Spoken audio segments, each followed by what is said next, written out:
The passage that we are reading from the Gospel of Matthew for today begins in chapter 18. Chapter 18 of 28. So we are over halfway through the book, the Gospel of Matthew. And it's helpful, I think, to remember that as we're reading this passage.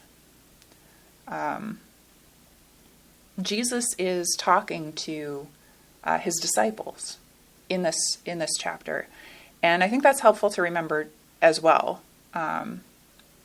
because the disciples have been with Jesus since, well, some of them since chapter 4. We read about the calling of the first disciples. The disciples are then mentioned as a group here and there after that, and then we get the list of the 12 apostles by name in chapter 10. Even so, we're in chapter 18.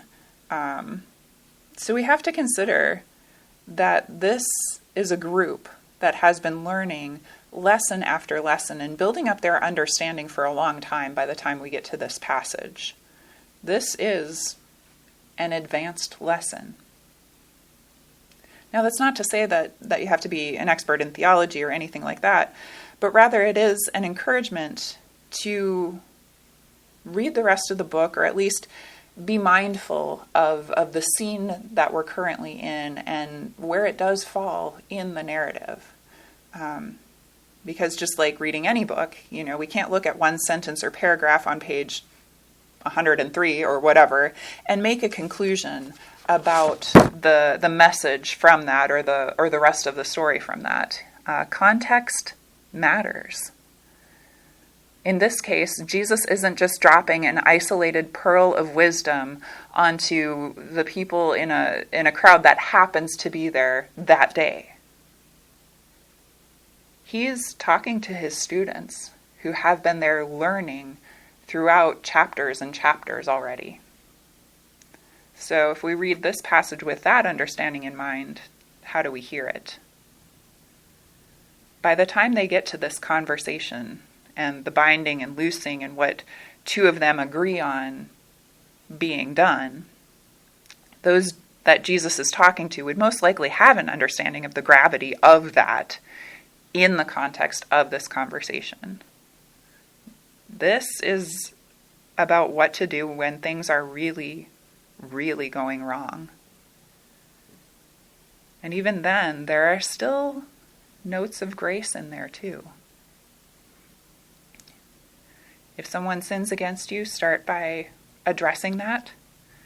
And I'll add, if you can, kindness, but safety always. Really, though, no one can change if they don't know what's wrong, if they aren't told. And then bring in a few more to address the problem, and then a few more, and so on. And then, if they really, really don't change, don't listen, let them be as a tax collector or a Gentile. Again, context.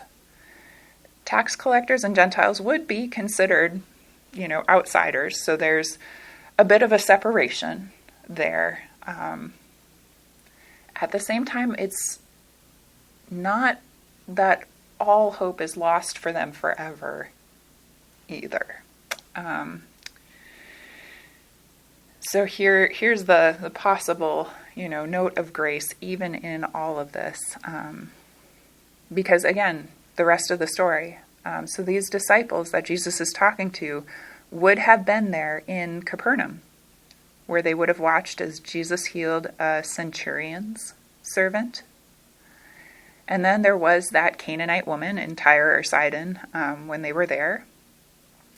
And as for tax collectors,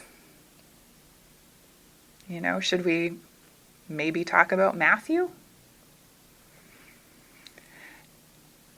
And it's not that everyone is going to be part of the inner circle always, and just automatically there. There are still many outside. There's still that distancing. But in reading the whole story, there is also a sense of something more, maybe. Something that the disciples, this group that Jesus is talking to, that is being taught this lesson, might later think on and understand in a bigger picture sort of way. They are being given really significant and serious authority too. So perhaps this is a way to instill a sense of how serious that authority is. At this point, I doubt it would cross their minds to agree on something material or worldly just to get it. They would know we're talking about divine work here.